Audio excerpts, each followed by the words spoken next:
Ini ada pertanyaan dari Bapak Mukhtar dan Ibu Yuli ya. Ini misanan Bunda ini yang Pak Mukhtarnya. Tolong ya Pak Mukhtar ya, Bu Yuli jangan galak-galak. Suruh dia itu bersabar, jangan galak-galak, jangan pemarah, jangan terlalu mendominasi. Jadi kalau istri galak sama suami, lebih dominan dalam mengatur keluarga itu nanti anaknya tuh laki-laki semua.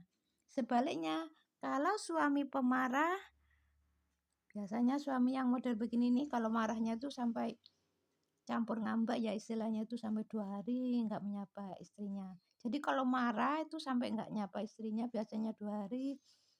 Dan lebih dominan dalam mengatur keluarga itu nanti perempuan semua. Terus ini ada yang tanya, tetangga Bunda juga yang tanya, apa benar Bun? Kalau suami itu sering pemarah terus lebih dominan dalam mengatur keluarga itu nanti perempuan semua. Insya Allah benar. Saya menganalisa seperti ini enggak asal-asalan. Ini sudah sangat lama saya teliti. Ya hasilnya alhamdulillah anak Bunda itu 5, laki-lakinya 3, perempuan 2. Dan modelnya tuh selang-seling. Jadi anak ketiga itu perempuan, anak keempat laki-laki, terus anak kelima perempuan lagi. Ini ada yang tanya mengenai batuk, terus batuk campur flu, terus batuk saja itu beda. Kalau batuk saja itu karena cerewet, apa-apa dikomentari. Jadi omongannya tuh kurang manfaat.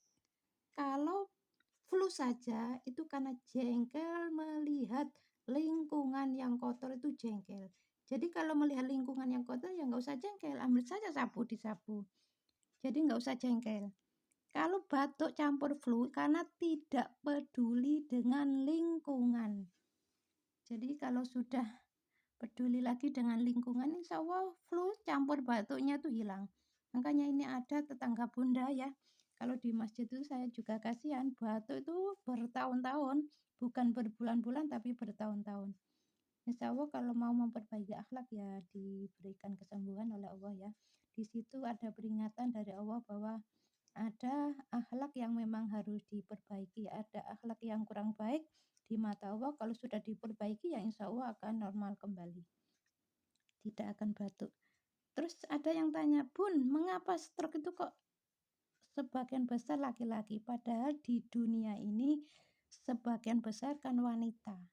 Iya, karena laki-laki lebih sering menyimpan jengkel terhadap istri. Kalau istri itu marah, suami mau marah nggak jadi disimpan. Ditambah lagi jengkel terhadap pekerjaan. Ini tolong digarisbawahi ya. Makanya lebih banyak stroke itu kena laki-laki.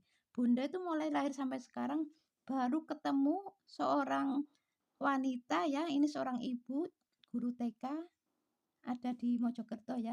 Baru kali ini ketemu ternyata ada wanita itu yang kena stroke itu ada ternyata. Saya kira ya hanya laki-laki. Tapi kalau laki-laki ya banyak. Karena akibat dari marah dan jengkel yang sangat kuat disimpan itu nanti meledak akan jadi stroke. Jadi yang membuat pembuluh darah itu berhenti tidak mengalir karena marah. Ini tolong digarisbawahi ya. Kalau ditinjau dari segi akhlak, mengapa pembuluh darah itu yang mengalir ke otak tiba-tiba dihentikan sama Allah Ta'ala? Ya karena marah. Makanya Allah itu sudah perintah maafkan ya maafkan. Kalau sudah dimaafkan ya gak mungkin orang itu marah kan gitu. Kalau belum dimaafkan ya marah. Sudah dimaafkan kok marah? Kan gak mungkin. Ya mudah-mudahan video ini ada manfaatnya ya. Assalamualaikum warahmatullahi wabarakatuh.